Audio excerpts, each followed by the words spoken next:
پوری دنیا میں کسی بھی کونے میں رہنے والے تمام پاکستانیوں کو جشن آزادی کی مبارکباد پیش کرتا ہوں. ان لوگوں کو بالکل نہیں کرتا جنہوں نے پاکستان کا آئین توڑا, جنہوں نے مینڈیٹ چوری کیا اور جنہوں نے پاکستان کے قانون کو توڑا. ایسے لوگ بالکل مستحق نہیں ہیں کہ ان کو جشن آزادی کی مبارکباد دی. تو اب یہ جو ایک نئے منظرنامے نے جنم لیا ہے گویا, اس پر ہم بات کرتے ہیں, ذرا کچھ تجزیہ لیتے ہیں کہ یہ آنے والے دنوں میں پاکستان کی سیاست کے بارے میں کیا بتا رہا ہے نیا منظرنامہ. یعنی دیکھیے, منظرنامے میں ویسی اتنی زیادہ خبریں تھیں, لیکن آج سے 5-7 دن پہلے یا آج سے 15 دن پہلے کا منظرنامہ اور آج کا منظرنامہ بہت مختلف ہے.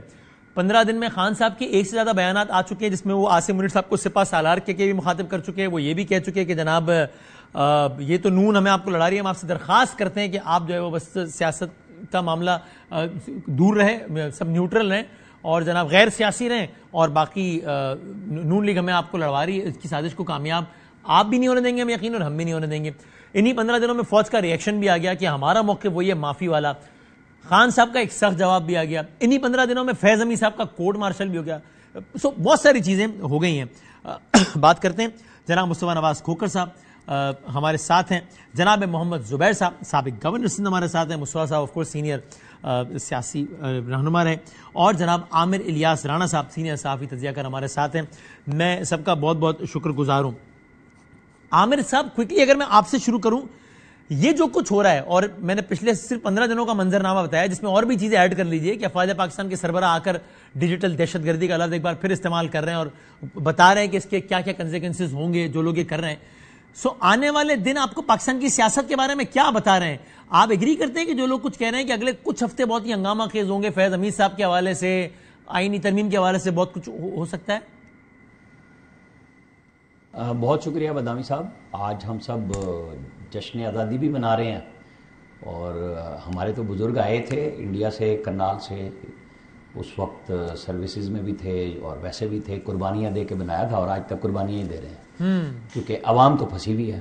اور جو خواص ہیں وہ ہمیشہ اپنی اپنی باری میں مال پانی بنا کے جب رکتا ہے تو ان کو پاکستان کا دکھ دکھتا ہے, ادروائز نظر نہیں آتا کسی کو بھی. ہم اس میں بیٹھے ہوئے ہیں, اس پاکستان میں ہم رہتے ہیں. ہاں ٹھیک ہے. اور مطلب جیسے وہ کہتے ہیں نا, سیٹھ کو جب ہارٹ اٹیک ہوتا ہے تو پتہ لگتا ہے کہ اس کو منافع میں نقصان ہوا ہے, ورنہ تو وہ مر ہی جاتا ہے. یہاں ہمارے جتنے درد لے کے پھر رہے ہیں نا جو سو کالڈ پاکستان کے لیے, ان کی بس اسی قسم کی کیفیت ہوتی ہے کہ میرا حصہ بند ہو گیا, میرا منافع کم ہو گیا. اس کے علاوہ کوئی دکھ نہیں ہوتا. حصے داری میں رہتے ہیں سارے, کیونکہ اپوزیشن میں ہوں تو جو حکمران ہوتے ہیں وہ بھی وہی کاروبار کر رہے ہوتے ہیں جو یہ اپوزیشن والوں نے بچا کے رکھا ہوا ہوتا ہے. تو جب ہم اس میں آتے ہیں اور جنرل فیض کا آتا ہے, اور آپ نے بڑا اچھا فکرہ کہا کہ سپہ سالار یاد آئے, وہ اس وقت یاد آئے جب ساتھ یہ بھی کہا تھا کہ مجھے لگتا ہے کہ مجھے ملٹری کورٹ میں لے کے جا رہے ہیں, کیونکہ ان کو کچھ نظر آ رہا تھا. کیونکہ جنرل فیض کے جو ساری چیزیں انکوائریاں وغیرہ جو میجر جنرل کر رہے تھے, ظاہر ہے وہ کوئی چھپ کے تو نہیں ہو رہی تھی, اور ان سے وہ گھر بھی خالی کرا لیا گیا تھا جو انہوں نے جنرل کالونی میں خریدا تھا کہ یہاں آپ نہیں لے سکتے آپ. مطلب وہ سسٹم میں اریٹنٹ تھے فوج کے, اور وہ باقاعدہ بلاک لگا رہے تھے. تو وہ فوج نے ہی پھر ان کو بلاک کیا, اور پھر پبلکلی تحویل میں لینے کی بات کر دی گئی, اور وہ بتایا گیا کہ جو فوجی پارٹ تھا اس میں صرف ٹاپ سٹی کا, اور باقی ان کی جو ظاہر ہے کہ وہ ایک پارٹی سے ایفیلیشن ان کی کوئی چھپی بھی نہیں تھی, جس کو ایک سسٹم لے کے آ رہا تھا, لیکن وہ پرائیویٹ پارٹ بنا دیا گیا ان کا کہ ریٹائرمنٹ کے بعد. اس میں بھی فوج نے اپنے ادارے کی ساکھ کو بچایا کہ اگر ہمارا ڈی جی آئی پرسنل اس پہ جا رہا ہے, لیکن جو ادارہ عمران خان کو بنا رہا تھا, جس کے لیے D G I S I اور D G I S P R نے پریس کانفرنس کی تھی کہ ہم نے بڑی لمبی چوڑی بریفنگز کی, آنے والے 10-11 سال کی جو قیادت ہے ان کو بتایا ہے کہ ہم پیچھے ہٹنا چاہ رہے ہیں, اور ہم نے بہت کچھ کر لیا عمران خان کے لیے. General Pasha, general Zaheer, general Rizwan, سب یہ لوگ کرتے رہے اور اپنے اپنی اس سائڈوں پہ چلتے رہے, بھاگتے رہے. کچھ چپ کر کے بیٹھ گئے تو ان کو ادارے نے بھی کچھ نہیں کہا. ان کو زیادہ غصہ تھا کہ میں ریٹائرمنٹ بھی لے لی, اپریل میں نے جانا تھا 22 میں, اور میں چلا گیا, اور یہ پھر نہیں بیٹھے. تو مسلسل خبروں میں بھی رہے اور لوگوں کے ساتھ بھی ملتے رہے. اور آپ کو یقین ہے کہ فیض حمید صاحب کا معاملہ پھیلتے پھیلتے عمران خان صاحب تک آئے گا اور سختی ہوگی پی ٹی آئی پر اور ان کی لیڈر پہ؟ میرا خیال ہے کہ وہ جو چیزیں ہیں نا اس کے ساتھ موجود, کہ اکیلا تو کوئی بندہ کچھ نہیں کر رہا ہوتا نا.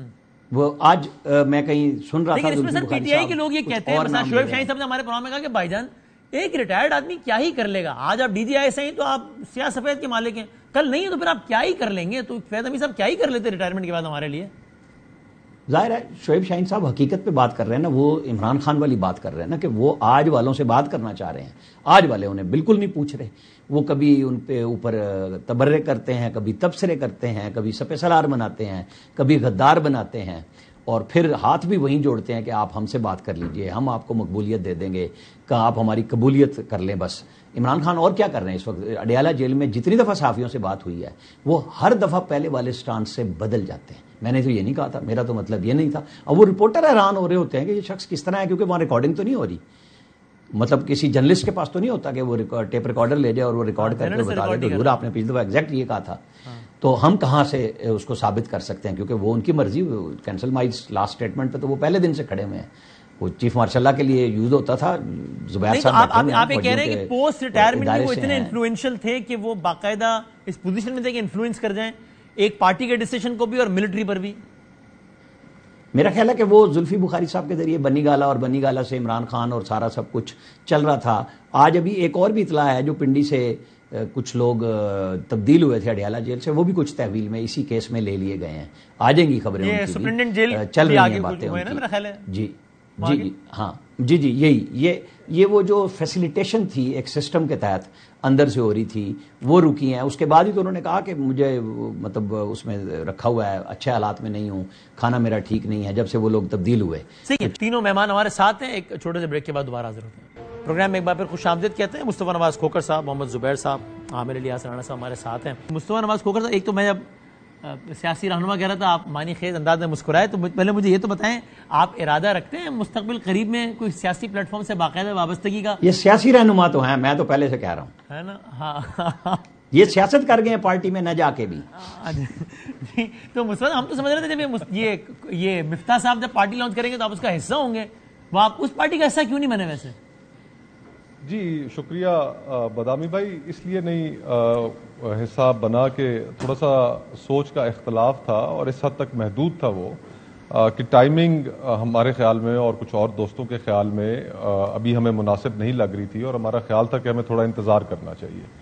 اور میں خود پروپوننٹ رہا تھا اس چیز کا کہ جی ہمیں پولیٹیکل پارٹی بنانی چاہیے, لیکن 8 تاریخ کو جس طرح میرا تجزیہ غلط ثابت ہوا اور بہت سے پاکستان میں دانشوروں کا تجزیہ غلط ثابت ہوا, 8 کے بعد کی جو صورتحال ہے وہ بالکل ہی ایک ڈیفرنٹ صورتحال ہے. پاکستان کے عوام نے تمام تر مشکلات کے باوجود انہوں نے تحریک انصاف کو اکثریت بھی دلائی, انہیں ووٹ بھی دیے. تو ہم میرے خیال میں ایک نئی ٹیریٹری میں ہیں کہ جس میں معاشرہ بہت پولرائز ہو چکا ہے, اور شاید ایک نئی پولیٹیکل پارٹی کی جو گنجائش ہے وہ ابھی کچھ عرصے بعد نکلے گی, ابھی نظر نہیں آتا. تو یہ ہماری رائے تھی, میری بھی رائے تھی, ممکن ہے کہ اور ان کا خیال تھا کہ انتخابی مارکا جب بھی ہو یا اس سے پہلے آپ اسی پلیٹ فارم سے وابستگی کا اعلان کریں, یا اب آپ کا کوئی اور ہی پلیٹ فارم ہوگا جو بھی ہوگا وہ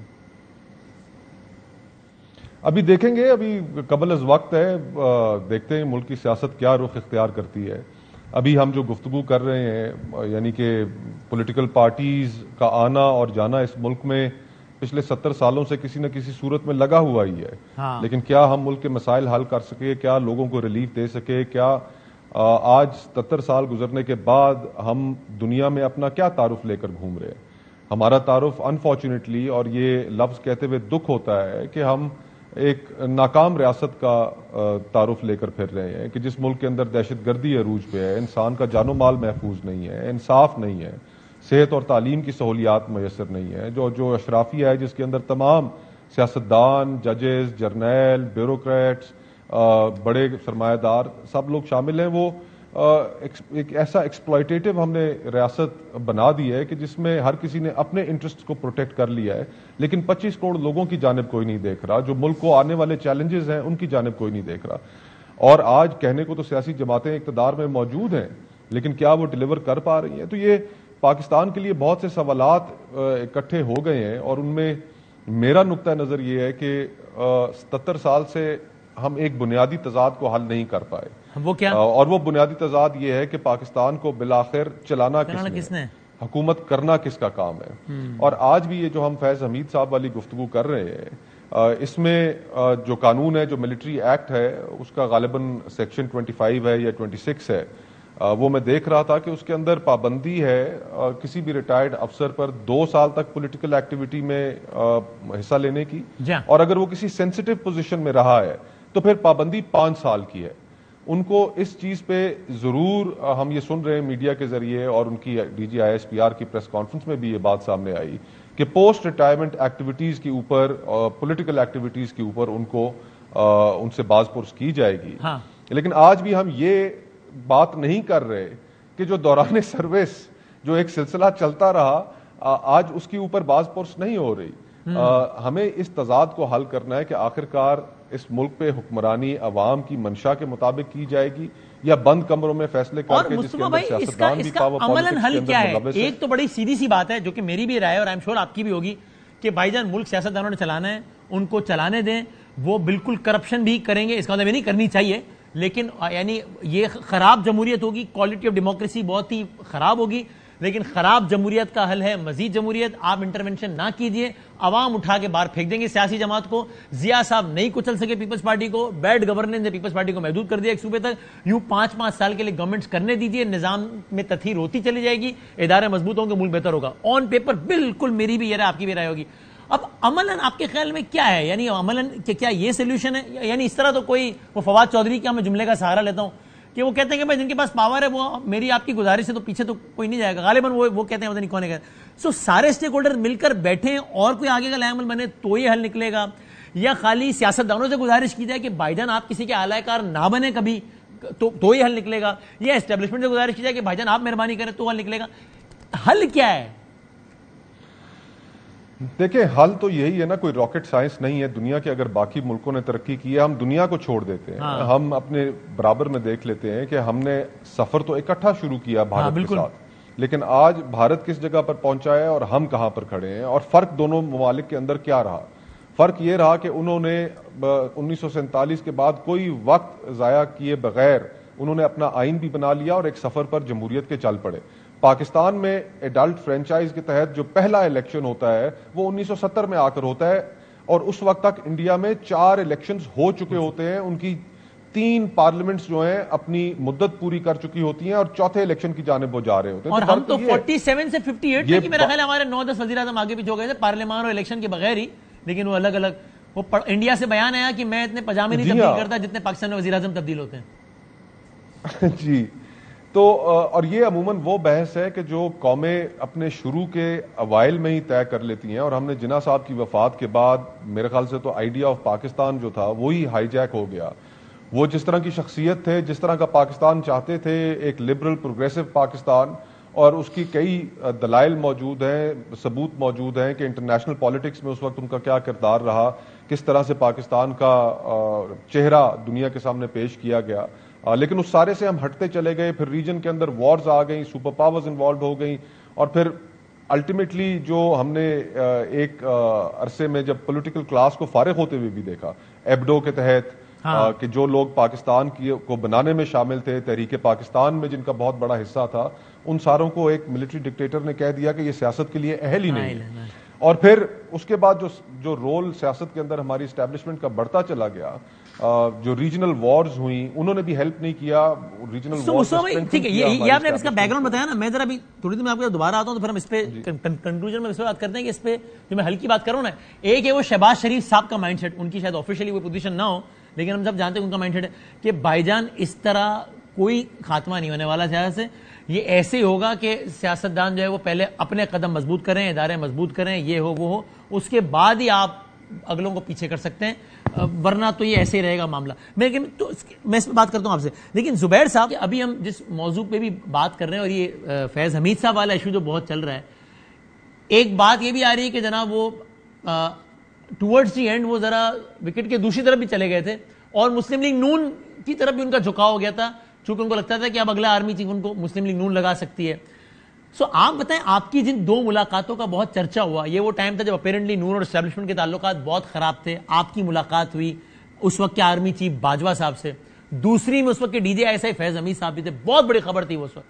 آپ کو اس دوسری ملاقات میں فیض صاحب کے حوالے سے آپ کو لگا کہ کوئی چینج آف ہارٹ ہے towards P M L N یا نہیں؟ نہیں جی، بالکل بھی نہیں تھا. میرا خیال ہے وہ زیادہ ہاک تھے ایز فار ایز مطلب PMLN واز کنسرن، مطلب کمپیئر ٹو جنرل باجوہ اگر میں کروں. جنرل باجوہ تو تھوڑا سا سننے کے لیے تیار تھے اور سن بھی رہے تھے کافی گھنٹوں تک. General Faiz Hamid was very strong in terms of his opposition to PMLN. اور اس کے بعد بھی میری ملاقات ہوئی تو وہ ان کا تھوڑا سا چینج ہو گیا تھا 4-5 مہینے کے بعد. لیکن جو پہلے جو میرا انیشل اسیسمنٹ تھا، لیکن میں وسیم میں تھوڑا سا براڈر بات کر لوں کہ دیکھیں نا جنرل فیض حمید، ابھی کوشچن یہ ہے کہ جس طرح یہ پورا ہمارا یہ سائیکل چلتا ہے نا، جب بھی آپ نے جس طرح ابھی جنرل فیض حمید کو گرفتار کیا ان کے اوپر کیس چلے گا اور چلنا بھی چاہیے، جو انٹرنل انکوائری ہے ان کی. 2 چیزیں ہوتی ہیں امپورٹنٹ کہ جی کوئی غلط کام ہوا ہے تو آپ نے اس کام کو آئیڈینٹیفائی کر لیا کہ غلط ہوا ہے. اس سے زیادہ امپورٹنٹ جو ہوتا ہے نا وہ یہ ہوتا ہے کہ کیا جس وجہ سے وہ پرابلم ہوا تھا وہ آپ نے فکس کر لیا فیوچر کے لیے یا پریزنٹ کے لیے. صحیح ہے. تو اچھا یہاں لوگ سمجھتے ہیں کہ عبرتناک سزا ہو جائے گی تو فکس ہو جائے گا. بھائی عبرتناک سزا سے نہیں ہوتا. جو چیکس اینڈ بیلنسز تھے، جو کنٹرول میکینزم تھا، جو ڈیسیجن میکنگ پروسیس تھا، جو ان کو لامحدود ان کو پاور دیتا تھا، جس کی بنیاد پر انہوں نے جا کے یہ سب کیا. جو ٹاپ سٹی کے کیس میں ہمیں بتایا گیا فار ایگزامپل کہ جی ISI رینجرز کے لوگوں کو وہاں بھیجا گیا اور انہوں نے یہ سب کچھ کیا اور پھر وہ زبردستی زور زبردستی and so on and so forth. کیا اس سے پہلے ہوتا رہا تھا؟ اس سے پہلے کہ جو جنرل ظہیر الاسلام تھے، جنرل رضوان تھے، جنرل شجاع پاشا تھے، ایک اس سے پہلے حمید گل صاحب تھے، وہ پورے انڈیپینڈنٹلی جنگ لڑ رہے تھے. آج وہ اس جنگ کو کوئی دفاع نہیں کرتا، اس پالیسی کا کوئی دفاع نہیں کرتا کہ جی ہم نے جو افغانستان میں جو اپنے آپ کو فرنٹ لائن اسٹیٹ بنایا اور جس طرح سے لڑی گئی. سو مین جو چیز ہے نا، ابھی بھی اگر موقع جو ہے، اگر ایک قوم اگر سیکھنا چاہتی ہے اور فیوچر میں اس چیز کو روکنا چاہتی ہے اور پریزنٹ میں روکنا چاہتی ہے، تو اس مسئلے کا وہ کہ جی آج کیا ایسے لامحدود پاورز ہیں جس کی بنیاد پر اس قسم کے فیصلے کریں کہ جی جس میں سیاست بھی سیاسی فیصلے بھی کیے جا رہے تھے، جیسا جنرل فیض حمید کر رہے تھے، جنرل شجاع پاشا کر رہے تھے. کیا جنرل شجاع پاشا نہیں پولیٹیشنز کو توڑ رہے تھے PTI میں لانے کے لیے؟ سب کو پتہ ہے. تو وہ کیا اس وقت اس کے بعد جب کوئی دوسرا چیف بنا تو اس نے ازالہ کیا اس کا، یا پرائم منسٹر بنا اس نے اس کو آئیڈینٹیفائی کیا؟ یہ بڑا سیریس پرابلم ہے اگر اس کو ہم نے آگے اس ملک کو آگے لے کے جانا ہے، کیونکہ یہ تو سائیکل چل رہا ہے. دیکھیں نا وسیم، آج ہمیں جو بھی بتایا جاتا ہے، لوگ میرے جیسا آدمی جب کہتا ہے کہ جنرل پرویز مشرف تھے آج سے 20 سال پہلے 24 سال پہلے، ہمیں یہ کہتے تھے کہ PMLN اور PPP کا کوئی فیوچر نہیں ہے. نواز شیام ڈیموکریسی کا انہوں نے نام دیا تھا اور وہ کہتے تھے I would rather kick them out، آنے نہیں دوں گا پاکستان کا. جی انہوں نے کہا کہ پاکستان کا فیوچر نہیں ہے ان کے ساتھ. آج انہی 2 جماعتوں سے منسلک ہے پاکستان کا فیوچر. اور وہ جنرل پرویز مشرف جب وہ بات کر رہے تھے، ہمیں بھی بتایا گیا تھا یہ انسٹیٹیوشنل بات ہے، یہ انسٹیٹیوشن کا فیصلہ ہے، صرف جنرل پرویز مشرف کا نہیں. بھائی Imran Khan is not the issue, Nawaz Sharif is not the issue. The issue is کیا ہم آئین پر عمل درآمد کر رہے ہیں. میرا نہیں خیال ہے کوئی پاکستانی ابھی جو فیصلہ ہے زبیر صاحب اس کا حل بس یہی ہے کہ جہاں طاقت زیادہ ہے وہاں گزارش کی جائے کہ بھائی یہ نہ کریں، دیکھیں ورنہ یہ ہوتا ہے، یا وہاں سے لڑائی لی جائے کہ بھائی جان اب آپ کے خلاف کھڑے ہیں ہم سارے، یا پھر کوئی اور بیچ کا رستہ بھی ہے کہ جس سے یہ اوور دا ایئرز یہ معاملہ آہستہ آہستہ ختم ہو. نہیں، آہستہ آہستہ ختم نہیں ہوگا، خراب ہو رہے ہیں نا. آہستہ آہستہ کہاں ختم ہوئے؟ مطلب ہم ایک ری انوینٹ کرتے ہیں. جب جنرل باجوہ آئے اور عمران خان آئے تو وہ 1 پیج کا ہمیں ہائیبریڈ سسٹم کا بتایا گیا کہ جی ڈائریکٹ انٹرونشن نہیں، اب ہم ہائیبریڈ سسٹم کے تھرو چلیں گے. ہم ایکسپیریمنٹس کرتے ہی نہیں رک رہے. مطلب میں آج ہی دیکھ رہا تھا کہ 88 سے 99 کے درمیان 5 حکومتوں کا تختہ ہوا، 4 کو 58(2)B کی طرح کے بیسس پر نکالا، 99 میں ڈائریکٹ مارشل لا کے ذریعے، 86 میں بی بی لینڈ کی تھی، 88 میں آئی، 90 میں فارغ نواز شریف، 90 میں آئی، 93 میں فارغ بی بی 93 میں آئی، 90 فاروق الغاری، 58(2)B نواز شریف، 97 میں آئی، 2/3 مشرف صاحب. مطلب یہی. اچھا مجھے زبیر صاحب الاؤ می کہ میں ایک کنکلوڈنگ ریمارک مصطفیٰ صاحب سے لینا جانا ہے، پھر ایک آپ سے، پھر عامر صاحب سے، کہ یہ مصطفیٰ صاحب یہ میں جس بار کہہ رہا ہوں اس کا حل ایک تو بڑا سادہ سا سمجھ میں آ رہا ہے کہ بھائی مداخلت ہوتی ہے معاملہ خراب ہوتا ہے، جہاں سے مداخلت ہو رہی ہے وہاں سے کہا جائے کہ بھائی جان آپ مہربانی کریں. If it is not happening, is there any other way? دیکھیں ہمیں کانورسیشن کا کانٹیکسٹ چینج کرنا پڑے گا. آج کانورسیشن کا کانٹیکسٹ میرے خیال سے یہ ہے کہ 25 کروڑ لوگوں کا ملک ہے 2047 میں یہ 50 کروڑ لوگوں کا ملک ہو جائے گا. یہ کسی ایک شخص کے کسی مسیحا کے اختیار میں ہے ہی نہیں کہ وہ ملک کے معاملات کو ٹھیک کر سکے. ادھر اس ملک میں اداروں کو سٹرونگ کرنا ہوگا, سیاست کو سٹرونگ کرنا ہوگا, سسٹمز کو سٹرونگ کرنا ہوگا. ہر شخص کو اپنا کام کرنا پڑے گا. یہ نہیں کہ جج صاحبان ہیں تو وہ سمجھیں کہ ملک ہم نے ٹھیک کرنا ہے, اب بیوروکریٹس ہیں وہ سمجھیں کہ ملک ہم ہی ٹھیک کر سکتے ہیں, اور جرنیل سمجھیں کہ ہم ہی ملک ٹھیک کر سکتے ہیں اور کسی کے پاس کوئی حل نہیں. اور مصعب بھائی سوری آپ کی بات کاٹ رہا ہوں, مجھے لگتا ہے ہر کسی کو اپنے کام کے علاوہ ہر بڑا کام کا انٹرسٹ ہے. میں جب یہ افتخار چوہدری صاحب کا زمانہ تھا تو ہم سپریم کورٹ میں وہ عدلیہ بحالی ہوئی تھی, ہم بھی بڑے پرجوش تھے, تو بعد میں ہم جاتے تھے عدالتوں میں کیسز سننے. اس دن میری ایک رائے تھی, میں نے کہا یار ہو یہ رہا ہے کہ ہم جو اینکرز ہیں جن کا کام پروگرام اینکر کرنا ہے, ہم اپنے شوز میں بیٹھ کے جج بنے ہوئے سارے, اور یہ جو جج ہیں یہ جس طرح سوال جواب کرنے لگ رہے ہیں یہ اینکر بنے ہوئے سارے. مطلب کوئی اپنا کام نہیں کر رہا, ہر کسی کو دوسرے کا کام کرنے کا شوق ہے. تو اپنا کام اس ملک میں کوئی نہیں کرتا, دوسرے کا کام کرنے کا شوق ہے. کوئی اس چیز کو بھی محسوس نہیں کرتا کہ یار ہر شخص ہر چیز کے اندر حرفن مولا نہیں ہو سکتا. جن کا کام ہے, اب ملک کی گورننس بہت کمپلیکس ہو چکی ہے. دیکھیں اس وقت جو آپ کی پیریفریز جن کو ہم کہتے ہیں, میں اس لفظ سے بھی ایگری نہیں کرتا, لیکن اس وقت بلوچستان کی جو صورتحال ہے, خیبر پختونخوا جس نہج پہ جس پچ پہ کھڑا ہے, آج ہم ملک کے اندر پولیٹیکل اس سیاسی کنسنسس نہ ہونے کی وجہ سے ہماری قومی یکجہتی کے اوپر اثر پڑنا شروع ہو گیا. تو ہمیں یہ ریئلائز کرنا پڑے گا کہ اس وقت گورننس اتنی کمپلیکس ہو چکی ہے, اب یہ اتنا بڑا ملک بن چکا ہے کہ اس کو سنبھالنے کے لیے, چلانے کے لیے سب کو اپنا کام, ہر انڈیویجول اور انسٹیٹیوشن کو اپنے دائرے میں. جی عامر صاحب, final comment from your side, کیا جس مسئلے کی ہم نشاندہی کر رہے ہیں اس کا حل آپ کو کیا سمجھ میں آتا ہے کہ ہم اگلے 70 سال بھی یہی بحث نہ کر رہے ہو گئی؟ دیکھیں حل سب کے پاس ہے, ماننا اور جاننا کوئی نہیں چاہتا. ہر ادارے کو, جو بات مصطفیٰ صاحب نے بھی کہی, زبیر صاحب نے بھی کہی, وہ ہے آئین پہ عمل درآمد. لیکن وہ کون کرے گا, کیونکہ ہر ایک کا اپنا مفاد ہے.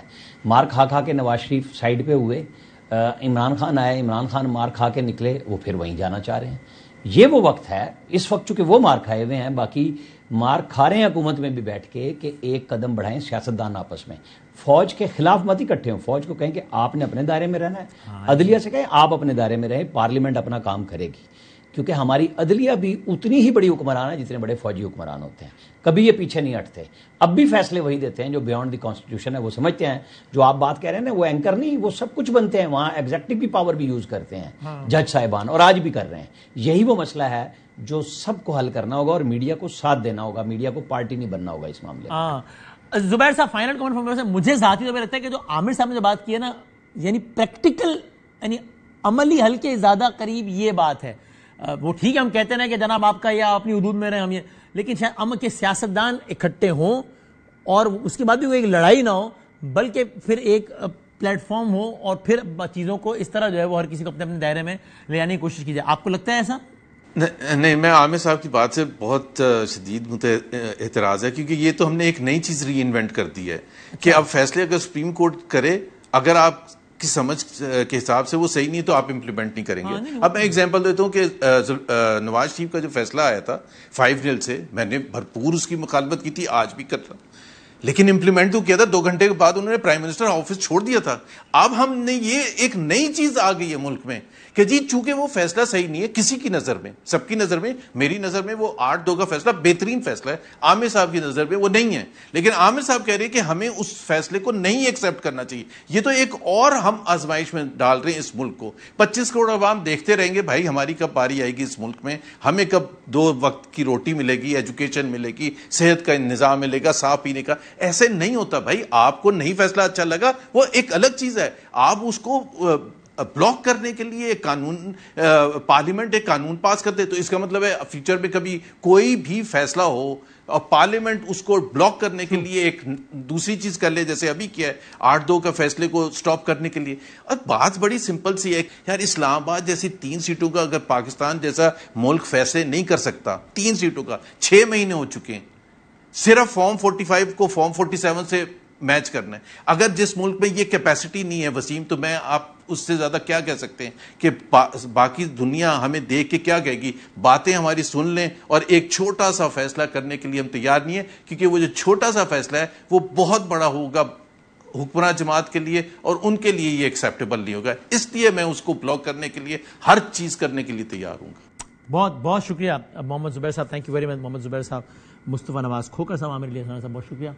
ہم بریک کے بعد کنکلوڈ کرتے ہیں. میں اس دعا اور گزارش کے ساتھ اختتام کروں گا. آج 14 اگست ہے, دن ختم ہو رہا ہے ابھی, کہ ہے بڑی روایتی سی بات لیکن بات بہت زیادہ اہم ہے کہ اللہ کرے کہ ہم بطور قوم اس نہج پہ پہنچیں کہ جہاں پر جب ملک کی بات آئے تو پھر ہم ہر اپنے نسل, مسلک, مذہب اور سیاست, یہ سارا جو پس منظر ہے, یہ ساری جو وابستگی ہے, یہ پیچھے ہو اور یہ والی وابستگی سب سے زیادہ مقدم ہو اور سب سے زیادہ آگے ہو.